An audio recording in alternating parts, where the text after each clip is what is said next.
नमस्कार, मैं जितेंद्र चतुर्वेदी। पहले तो आपसे आग्रह रहेगा कि अगर मतांतर से नहीं जुड़े हैं तो जुड़िए, वीडियो को लाइक कीजिए और साझा करना मत भूलिए। अरविंद केजरीवाल ने 3 लोगों को तो ठिकाने लगा दिया और चौथे की बारी है। बातचीत का सिलसिला चौथे से ही शुरू करेंगे और फिर बाकी जो 3 हैं उन पर भी हम आएंगे, लेकिन पहले वो चौथा शख्स कौन है जिसके नंबर की बात हो रही है। दरअसल उनका नाम जो है वह है आतिशी मारलेना, जो इस समय अरविंद केजरीवाल सरकार में सबसे पावरफुल मिनिस्टर है। और एक तरह से कहें कि जो पोजीशन एक समय में अरविंद केजरीवाल की कैबिनेट में मनीष सिसोदिया की हुआ करती थी, कमोबेश वही अब आतिशी मारलेना की है। तमाम जो महत्वपूर्ण विभाग हैं वो उनके पास है, फिर वो चाहे शिक्षा हो, चाहे फिनांस हो, चाहे विजिलेंस हो और चाहे जल। ये तमाम चीजें जो है वो फिलहाल आतिशी मारलेना के पास। और ये वैसे मंत्रालय हैं जहां कुछ न कुछ चल रहा है। अभी अगर हम शिक्षा मंत्रालय की बात करें तो कल ही हम लोगों ने संभवतः बात की कि किस तरह से हाई कोर्ट ने नोटिस भेजा है दिल्ली सरकार को कि ये जो कॉपी पेंसिल के लिए फंड आता है वो फंड अभी तक बच्चों के पास पहुंच क्यों नहीं रहा है। और ये मामला नया नहीं है, पुराना है। लेकिन जो लोग शिक्षा की बात करते हैं और शिक्षा को लेकर अपनी पीठ थपथपाते हैं, उनके यहां यह हो रहा है कि छोटे छोटे बच्चों को कॉपी और पेंसिल नहीं मिल रही है। और यह अकेला मामला नहीं है। शीश महल वाले मसले में पीडब्ल्यूडी को आप एक तरह से कहें के ऊपर जुर्माना ठोका गया है। पीडब्ल्यूडी मंत्री कौन है? आतिशी मारलेना है। शिक्षा मंत्री कौन है? आतिशी मारलेना है।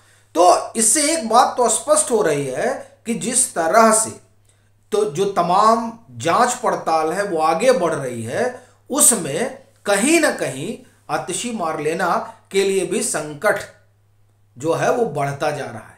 और फिर ये जो दिल्ली का शराब घोटाला है, इस शराब घोटाले में मनीष सिसोदिया ने कोर्ट में कहा था कि विजय नायर जो है वो उनको रिपोर्ट नहीं करता है, वो रिपोर्ट करता था आतिशी मारलेना और सौरभ भारद्वाज को। तो यहां भी जो है आतिशी मारलेना का नाम कॉमन है।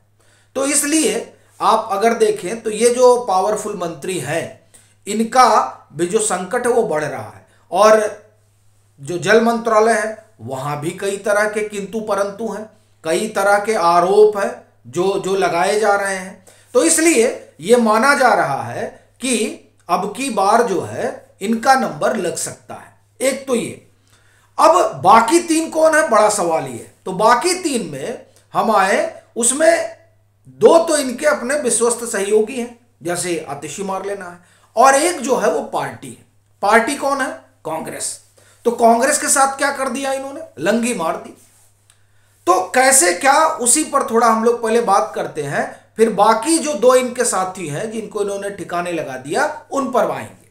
देखिए हुआ क्या कि कांग्रेस के साथ पहले तो अरविंद केजरीवाल ने रोना पीटना किया, सोनिया गांधी से बात की, मल्लिकार्जुन खड़गे को फोन किया, परेशान थे कि राहुल गांधी मिल नहीं रहे हैं, हम लोग मिल जाते तो एक गठबंधन बन जाता और फिर हम लोग साझा चुनाव लड़ते।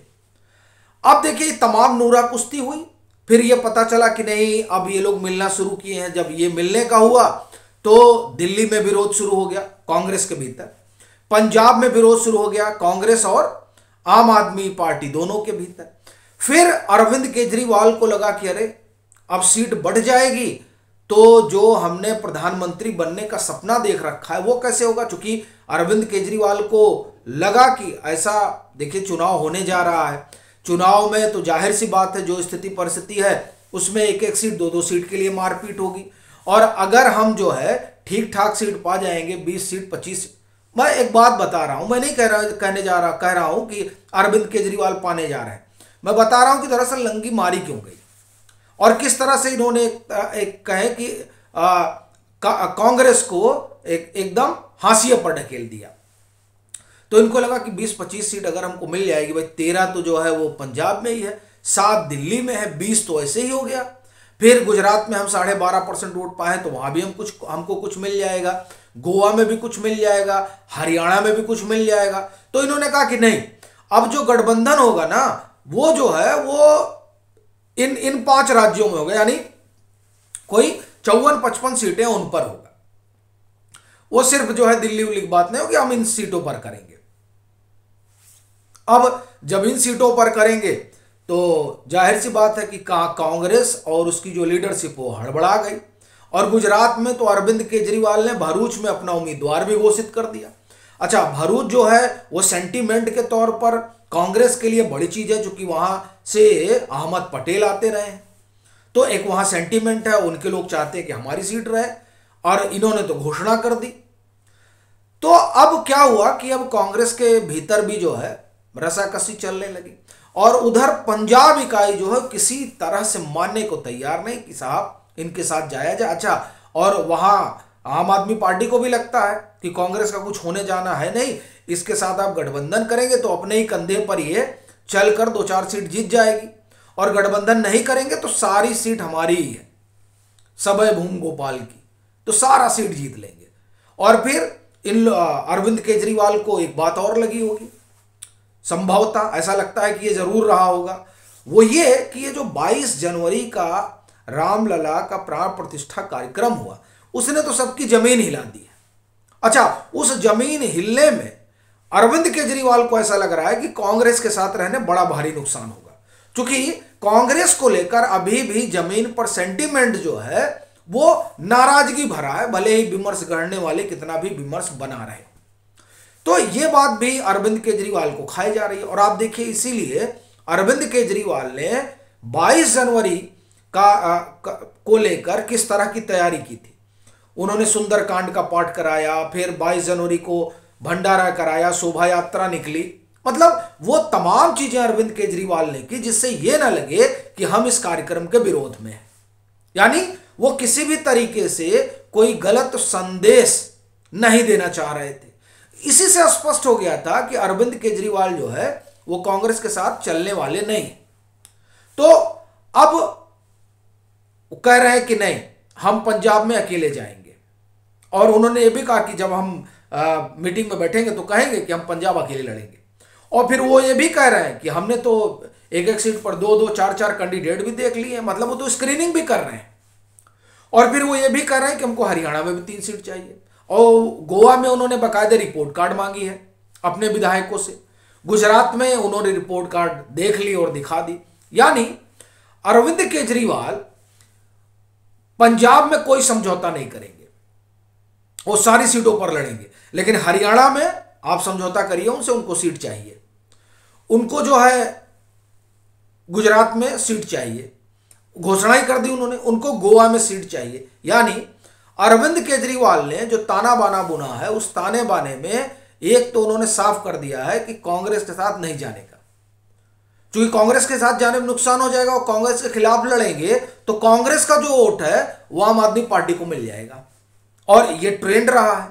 अरविंद केजरीवाल इसी भरोसे, और भरोसे क्या, ये जैसा कि हमने पहले कहा कि ये देखने में आया है, तो अरविंद केजरीवाल इसको जान समझ रहे हैं, तो उनको लग रहा है क्यों ना वोट लिया जाए, अपना जो वोट है वो ही है, कांग्रेस का भी वोट आ जाएगा तो हमको कुछ सीटें मिल जाएंगी, क्या ही करने के लिए कांग्रेस के साथ जाए, ऐसा ना हो कांग्रेस साथ के जाने पर अपनी भी सीट गवा बैठे।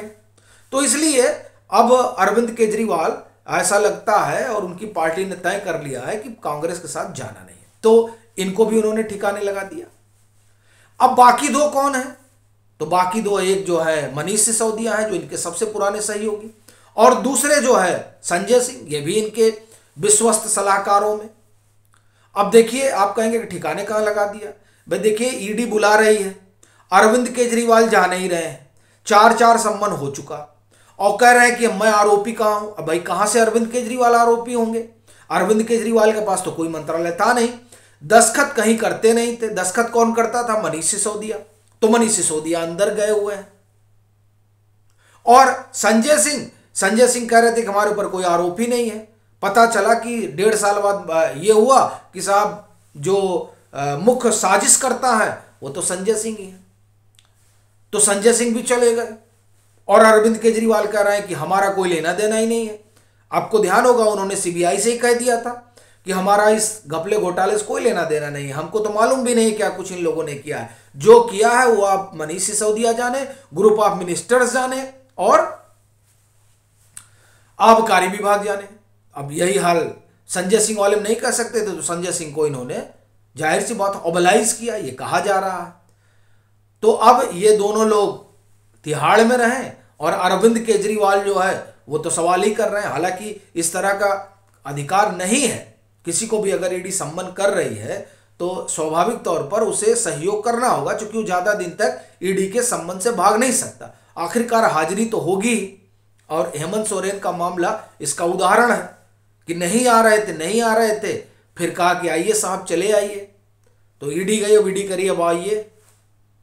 तो ये जो सम्मन है इसको टाला तो नहीं जा सकता है, यह अरविंद केजरीवाल भी जानते हैं और वे भी जानते हैं कि उनका संकट कभी भी बढ़ सकता है, ईडी आकर ले जा सकती है। ये ईडी के लिए जो है आप एक तरह से कहें कि स्पेस अरविंद केजरीवाल ही बना रहे हैं। उनको लगता है कि अगर ईडी लेकर जाएगी तो उनको सिंपैथी मिलेगी, और मुझे ऐसा लगता है कि वो दौर खत्म हो गया, खास तौर से अगर अरविंद केजरीवाल के संदर्भ में देखा जाए तो, क्योंकि उनकी पार्टी भ्रष्टाचार विरोधी आंदोलन से उपजी थी और अब पार्टी और उनके कई जो बड़े दिग्गज नेता हैं वो उसी में फंसे हुए हैं, उन्हीं आरोपों में। तो इसलिए ऐसा नहीं लगता है कि ये जो सोच रहे हैं कि ईडी लेकर जाएगी तो एक सिंपैथी जो है इनके पक्ष में निकलेगी और इनको उसका सियासी फायदा होगा, वो होने वाला नहीं है। बाकी अब ये देखने वाली बात रहेगी कि क्या कुछ होता है। अभी के लिए फिलहाल इतना ही। अगर आप मतांतर से नहीं जुड़े हैं तो जुड़िए, वीडियो को लाइक करिए और खूब शेयर करिए।